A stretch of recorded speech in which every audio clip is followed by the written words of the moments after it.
Hi YouTube, welcome back to Wtf Rc Cars. So we're carrying on with the TA-08 Pro and we'll be carrying on from the end of section 10 on this one and see how far we can get. So we'll be fitting the diffs and hopefully tidying these belts up so they're not flailing around all over and trying to come off. But let's bring you in for a close-up look and see what we get up to this time. So we're starting on the sort of end of segment 10, beginning of 11. So first off, we're going to need the front diff. So this is the one that's stiffer. And then for this one, it's saying we only use these shims on the front diff. But apparently we drop one of them into place. Then we drop on a bearing. They're quite a snug fit. So make sure you push it all the way down. And then we need one of his carriers. Then we're going to flip it over and we're going to drop on another of our shims. This is the MB15, I believe it is. 10B13B0.2. Then we're going to need an MB7 bearing. And again, just make sure this is seated all the way down. And then another of our carriers that let you tension the belt, and they're offset, so it's going to be fun getting them in. I'm going to try to get them in shot where we're fitting them, but it's a little bit awkward, and it strangely enough tells you not to fit shims on the rear diff. So you do seem to get the shims with it, but it tells you to fit them on the front only. So we'll put these carriers on. So our front diff is the stiffest and the easiest to move is the rear. So it's telling us to fit our rear diff, and then we're going to have to position the actual belt. So just make sure that your spacer on your spur gear isn't binding. Then on the side of these we have a little line that runs all the way through, and that's how we're going to line these up. So it's going to be a little bit awkward to show this on camera, but it's basically telling us to have the thinner bit to the bottom, and then you want the sort of line at an angle slightly facing back, and it's telling us that's the stock fitment. So I'm going to try and get both these lined up exactly the same.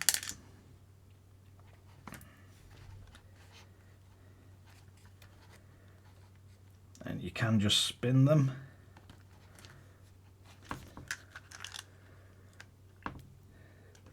So I'll try and show it. I'm not sure how well you'll see it, but that line doesn't go straight down, it points back. And they do lock into position. And you just need to make sure you've got them both in the same place. So by the look of it, it looks like it's just one tooth back on both sides. So it's just off being straight down on them both. So if you're looking straight down from the top, the lines are around here. So it's that one and that one, and that should line your belt up. So next we're going to flip it round and go for the front one, and your diff should sit one way and one the other. And these again, it's asking us to put them so they're slightly facing forward with the smaller part to the bottom.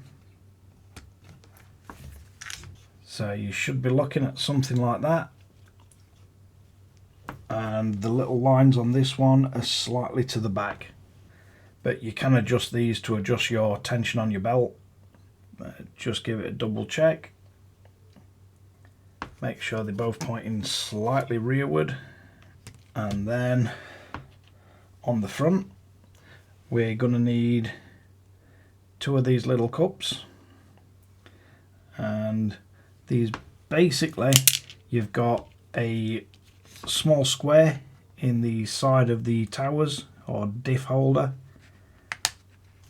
and basically these are going to pop in,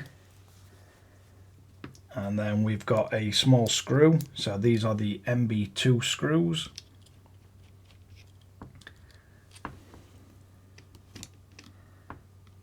And we're going to need to line these up and then just screw them in. And just looking at the shape of these kind of look like what I'd hold a sway bar or an anti-roll bar. So just remember not to try and over tighten these.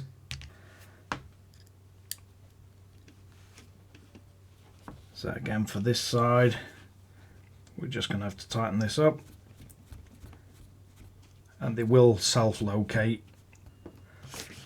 And you're just going to have to keep an eye on that these don't move while you're setting everything up until we get these closed in, because they will constantly try and pop out. It does feel like the rear belt is a bit looser than the front at that, so I'm not entirely sure if that's just because it's a longer belt so they require more tension, but it does feel nice and smooth.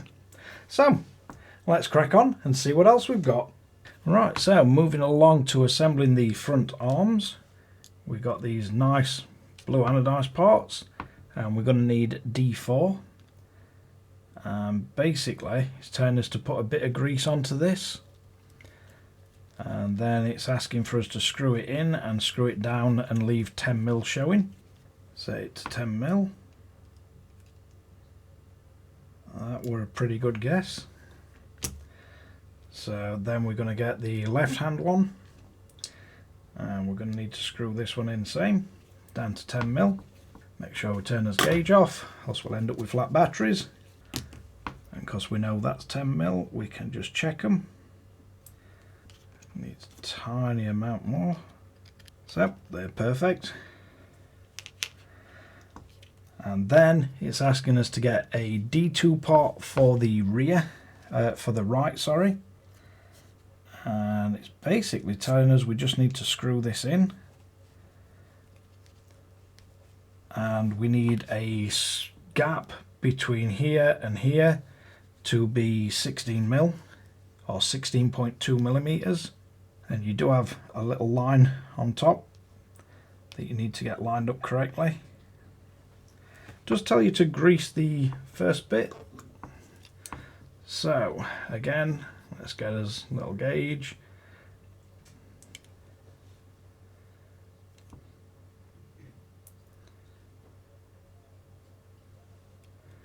We'll set that to 16.2.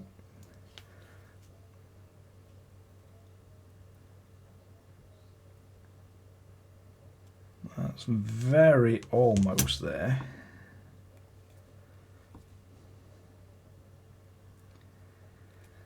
See what one more turn does. That gets us pretty much perfect. So you can get it, so if you screw it in till these lines are almost touching, that should be enough for the arms, for the correct spacing.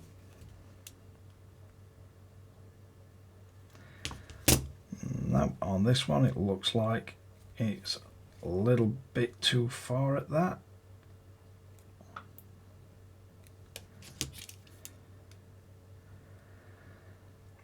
So that looks perfect. So we've got both arms built up. That'll put us to the end of section 12. So we'll move on to 13. So moving along, we're going to need 4 of the bowl studs. We're going to need 2 MB3 screws, which are the smaller. So we're going to need 2 of them, and we're going to need 4 of the little blue anodized washers. So to start with, we're going to need the A2 part, and we're going to screw our little ball studs into the top of these. So just don't try and over tighten these. Again, it's going to be really easy to strip these tiny little threads.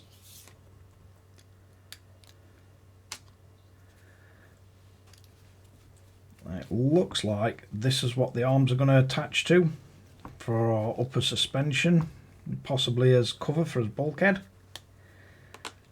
So we've got that assembled.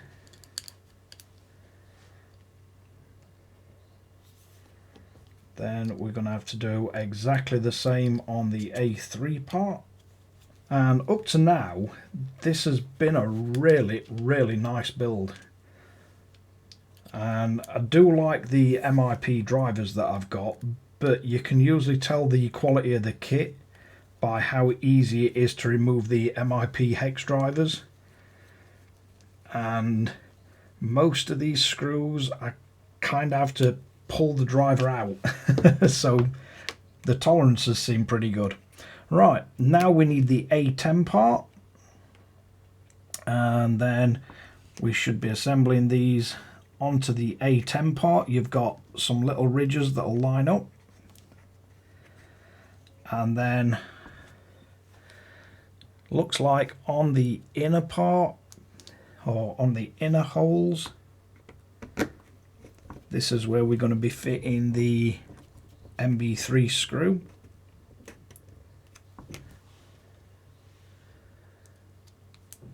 It's quite surprising because they're quite small screws, these.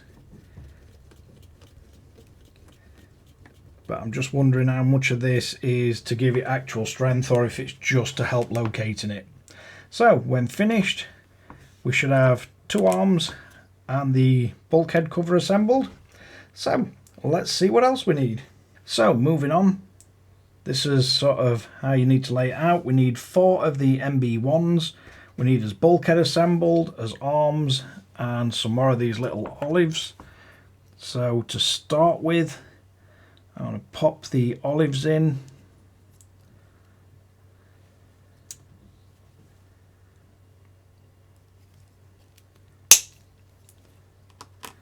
So these ones aren't too bad to get in at all.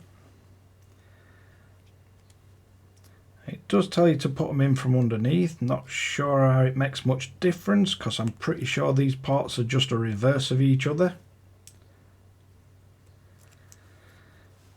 And then just make sure your lines line up with the end of the arms and they're the correct length. I'd got this one pointing wrong way, so I've had to spin it around, remeasure, make sure it's right. But basically we get these together. Then the next thing to do is to pop this on our bulkhead, and it does say you can squeeze it together with some snipe nose pliers, so let's try it.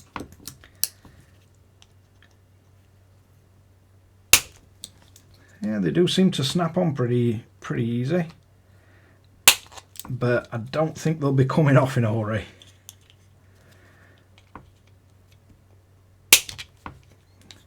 So if we just get these into position,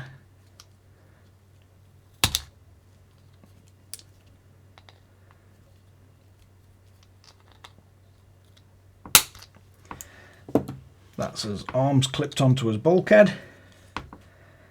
Then we're going to lower the bulkhead into place.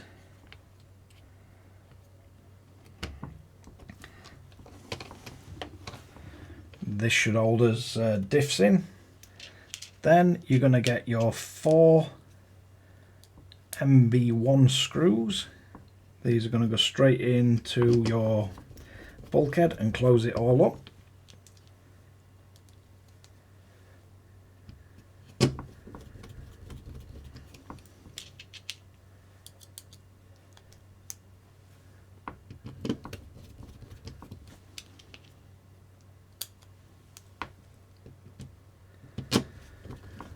So all you need to do with this is make sure your diff is sat all the way down as you start tightening this up.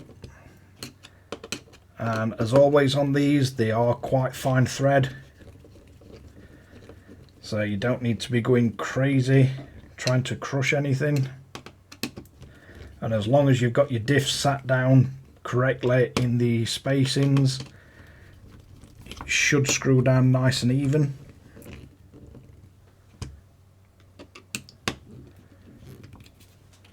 And then Should make sure it all rotates nice and freely.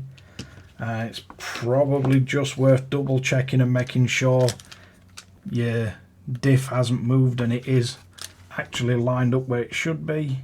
So once it's all fastened down, make sure your diffs are still lined up where they should be, and then check for free movement, and that is really smooth.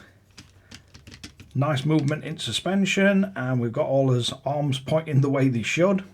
So let's carry on, see what else we've got. Right, moving along to the next set of arms. Again, it's telling us to put a tiny bit of grease on end of these, and then we're going to screw these in, and we're going to need to leave these at 10mm again. And from looking at the others, 10mm is right at the end of the threads. So if I do that and I just check it, yep, that's exactly 10mm. Then we're going to get the other one for the left hand arm. I'm not sure what the idea is of putting grease on the threads on the tie bars and things like that. I'm not sure if it's to make sure that one end does screw. But again, once we know one's 10mm, we can double check on the other. Then we're going to screw these in, and this time the measurement we're looking for is 15.8mm, and they're a little strange, these. They are slightly offset, so if you line up with it, you know that you need to spin it again just to get the line to line up with the one on the actual arm itself. But I'm guessing the spacing's going to be pretty close.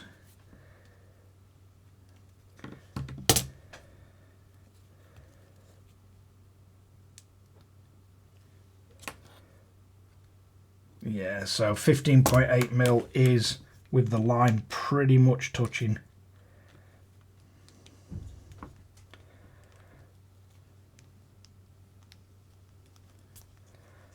So we'll quickly get this screwed in exactly the same. And there's your two lines. Already got this set to 15.8. So yep, that is bang on. So let's see what else we've got. So moving along with the assembly, again, we're going to have as little ball studs. And we're going to want one of these little anodized washers. And this is again an A2 part. So we'll quickly screw that one in, and same again. And we're going for that hole. And I'm really surprised how easy these cut their own threads. So up to now I've not seen any reason why you'd need a thread cutting tool at all. They all seem to go in really straight, and nothing seems like it's cross threading. So this part is the A3.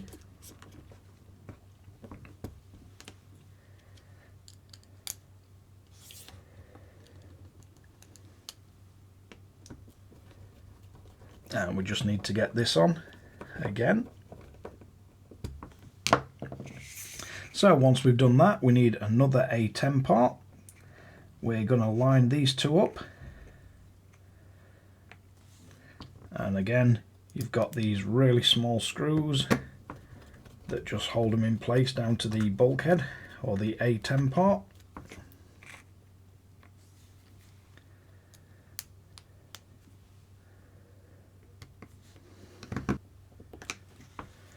So you just got to be careful you don't over tighten them. So next we've got our bulkhead that's going to sit on the vehicle like that. Then we're going to have the arms facing backwards. So you want these parts to the rear.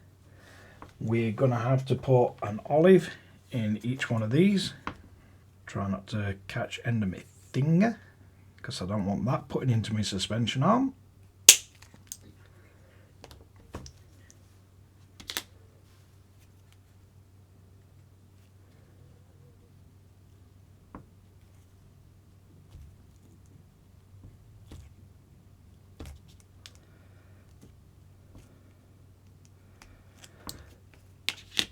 So that's got the olives in. Next, we're going to have to clip these onto our A10 part.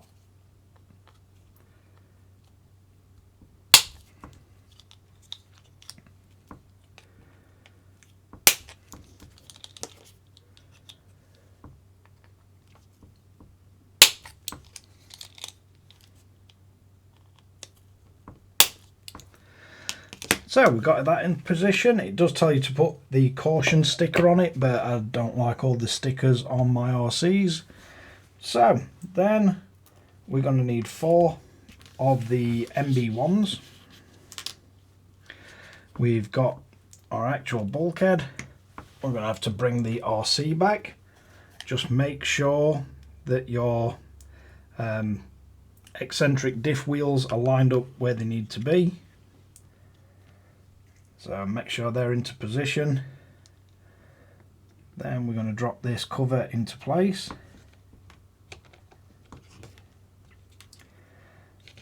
Then we're going to put 4 of the MB4.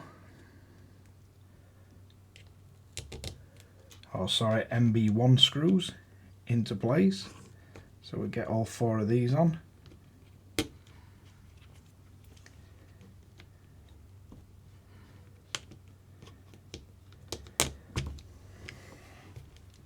And before you screw these down, just make sure that your diff's not moved out of its position. And then hold it down pretty good. And we can screw our screws in to close as diff cases up, or as bulkheads.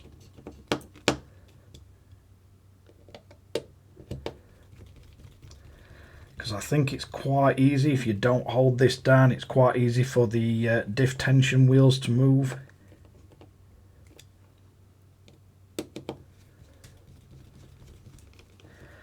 Now, as always, I will be fitting quite a lot of optional parts to this car, because I like to see if we can make any improvement or improve the way it drives.